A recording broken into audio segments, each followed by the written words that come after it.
Hi hello friends, வணக்கம் and welcome back to master mono. நான் உங்கள் மானசா.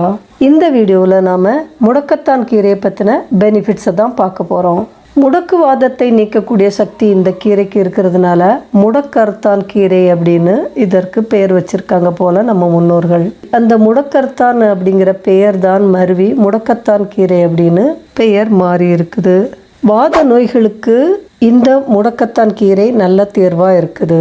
பொதுவாக வாத நோய்கள் அதிகமாக வரக்கூடிய காலம் குளிர்காலமான ஐப்பசி, கார்த்திகை, மார்கழி மாதங்கள். மலச்சிக்கலுக்கு முடக்கத்தான் கீரை சிறந்த மருந்து. முடக்கத்தான் கீரையில் விட்டமின்களும் தாது உப்புகளும் இருக்குது. இதை உணவில் தொடர்ந்து சேர்த்துட்டு வரும்போது மலச்சிக்கல், மூல நோய்கள், பாதவாதம் போன்ற நோய்களும் குணமாக உதவும்.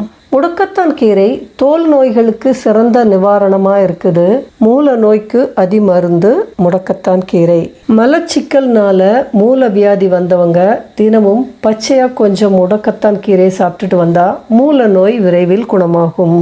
மாதவிடாய் பிரச்சனை. பெண்களுக்கு ஏற்படக்கூடிய மாதவிடாய் பிரச்சனைகளுக்கு நல்ல தேர்வாக முடக்கத்தான் கீரை செயல்படுது. மூட்டு வலி. முடக்கத்தான் கீரையை தொடர்ந்து சாப்பிட்டுட்டு வந்தால் உடலில் வாதத்தன்மை கட்டுப்பட்டு மூட்டு வலியை போக்கும். முடக்கத்தான் இலைகளை ஆமணக்கு எண்ணெயில் நனைச்சு எல்லா மூட்டு பகுதிகளிலும் தேய்ச்சிட்டு வந்தால் மூட்டு வலியிலிருந்து குணம் கிடைக்கும். அடுத்ததாக தலைவலிக்கு நல்ல நிவாரணம் இந்த கீரை. ஜலதோஷத்தால் வரக்கூடிய தலைவலிகளுக்கு முடக்கத்தான் இலைகளை நல்லா கசக்கி வெந்நீரில் போட்டு ஆவி பிடிச்சா தலைவலி சரியாகிவிடும்.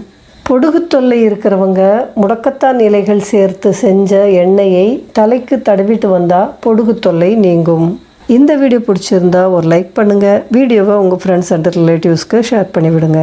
மாஸ்டர் மோனோ சேனலை சப்ஸ்கிரைப் பண்ணாதவங்க சப்ஸ்கிரைப் பண்ணிக்கோங்க. அப்படியே பக்கத்தில் இருக்கிற பெல் நோட்டிஃபிகேஷனையும் அழுத்தி வச்சுக்கோங்க. Stay healthy, stay happy. Thank you for வாட்சிங்.